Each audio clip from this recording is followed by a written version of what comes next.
నమస్తే welcome to gossips garage. Clashes లేవు, communication gap అన్న ముచ్చటే లేదు. చిన్నబాబు ఎంటర్ అయ్యారు, గ్రూప్ వార్ కి చెక్ పెట్టారు. ఎవరి పని వారు చేసుకుంటున్నారు. కోనసీమ టీడీపీ ఒకప్పుడు గొడవలకు కేరాఫ్ గా ఉంటే ఇప్పుడు తమ్ముళ్లంతా ఏకతాటిపైకొచ్చారట. పార్టీ అధిష్టానం నిర్ణయం, లోకేష్ ఆదేశాలే ఫైనల్ అన్నట్లుగా నడుచుకుంటున్నారట. ఆధిపత్య పోరు, కులాల రగడకు లోకేష్ ఎలా చెక్ పెట్టగలిగారు? కాపు, శెట్టి బలిజ, ఎస్సీ నేతల మధ్య గ్యాప్ ని ఎలా సెట్ చేశారు?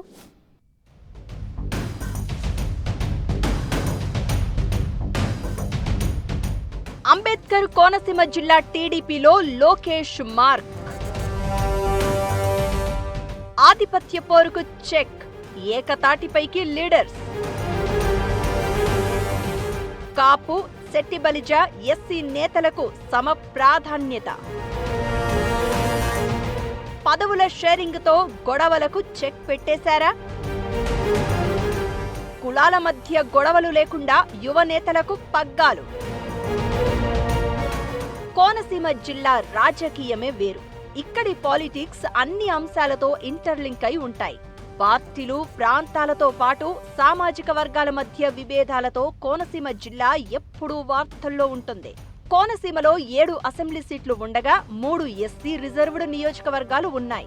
Amalapuram, Razole, P Gannavaram reserved segments కాగా మిగిలిన ప్రాంతాలు జనరల్ స్థానాలుగా ఉన్నాయి. ఇక్కడ టీడీపీ 5 అసెంబ్లీ స్థానాలు గెలుచుకుంటే జనసేన 2 సీట్లు సొంతం చేసుకుంది. గత ఎన్నికల్లో వైసీపీ ఇక్కడ ఒక్కటంటే ఒక్క సీటు కూడా సాధించలేకపోయింది. ఎవరు అధికారంలో ఉన్నా కోనసీమ ఒకప్పుడు కేర్ ఆఫ్ కాంట్రవర్సీగా ఉండేది. కాపులు, శెట్టి బలిజ, ఎస్సీ సామాజిక వర్గాల మధ్య వివాదం నడుస్తూనే ఉంటుంది. గత ప్రభుత్వ హయాంలో చిన్న అంశాలతో పెద్ద రచ్చే జరిగింది. అయితే గతంలో జరిగినట్లు క్లాషెస్, గ్రూప్ వార్, వర్గపోరు ఇవన్నింటికీ చెక్ పెట్టేందుకు టీడీపీ వర్కింగ్ ప్రెసిడెంట్ మంత్రి లోకేష్ చేస్తున్న ప్రయత్నాలు నెమ్మదిగా వర్కౌట్ అవుతున్నాయట.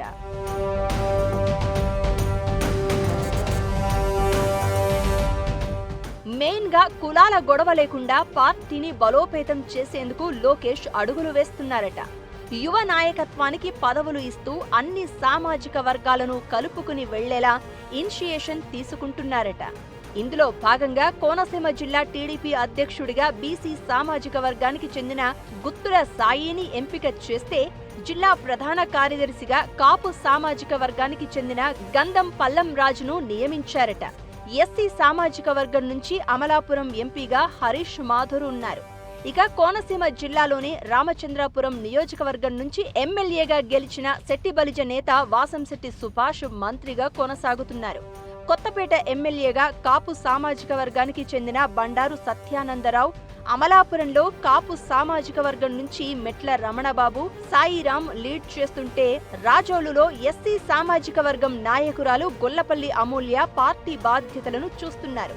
ఇలా కాపులు, బీసీలు, ఎస్సీలను కలుపుకుపోతూ యువతకు అవకాశాలు ఇస్తున్నారట.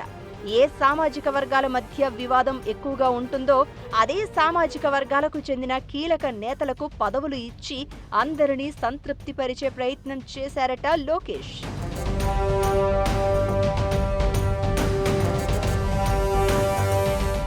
గుత్తుల సాయి, గంధం పల్లం రాజు కలిసి పనిచేయడం మొదలుపెట్టిన తర్వాత సామాజిక వర్గాల మధ్య వివాదానికి చెక్ పెట్టినట్లు అయింది అంటున్నారు. జిల్లా వ్యాప్తంగా టీడీపీని క్షేత్రస్థాయిలో బలోపేతం చేసేందుకు ఒక మాస్టర్ ప్లాన్ సిద్ధం చేశారట. కోనసీమ ప్రాంతాన్ని శాంతి భద్రతల పరంగా సెన్సిటివ్ ప్లేస్ గా కాకుండా నాన్ కాంట్రవర్సీ ఏరియాగా చూపించే ప్లాన్ తో ముందుకెళ్తున్నారట. టూరిజం పరంగా కోనసీమను అభివృద్ధి చేసేందుకు టీడీపీ సీనియర్ నేతలతో పాటు యువ నేతలతో ప్రత్యేక ప్రణాళిక రచిస్తున్నారట. ఎన్నికలప్పుడున్న సిచ్యువేషన్తో పోలిస్తే ఇప్పుడు కోనసీమలో టీడీపీ మరింత బలంగా మారింది అంటున్నారు తెలుగు తమ్ముళ్లు. ఒక్కో సామాజిక వర్గాన్ని ఒక్కో యువ నాయకుడు భుజాల మీద వేసుకుని పార్టీని బలోపేతం చేస్తున్నారని చెప్తున్నారు. కోనసీమలో టూరిజంను డెవలప్ చేసి మరో కేరళను తలదన్నేలా టూరిస్టులను అట్రాక్ట్ చేసే ప్లాన్ నడుస్తోందట.